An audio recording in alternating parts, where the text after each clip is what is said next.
Chief Minister Secretariat ki Cabinet Holder Chief Minister Nongthombam Birena chair lawduna ngarang numidang pangthokiba Cabinet mifamna Manipurda yu yonbagi athingba lawthokibaga loinana yu sungba laiba yonba pusilakpa amadi thadokibada State Cabinet na ayaba pikre Kumja lisingani kunithoi gi September kunda phamkiba State Cabinet na Manipurda yu yonbagi athingba thamlamba adu lawthoknaba warep lawkhraba matungda yu legalization tawbagi thabak yengsinaba Chief Minister Nongthombam Birena chair lawduna ngarang pangthokiba Cabinet mifamna ayaba pikibani Official Gazette Notification su December 3 ta thoklagani hairi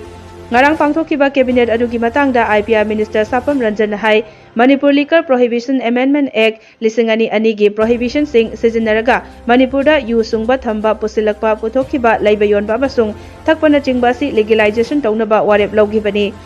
loinana kumja lisingani kunithoi gi October 16 da famkiba atopa Cabinet mifam amana yu yonbagi athingba lawthoknabagi matangda white paper semnaba expert committee ama semnaba warep lawkibasu laikhrabani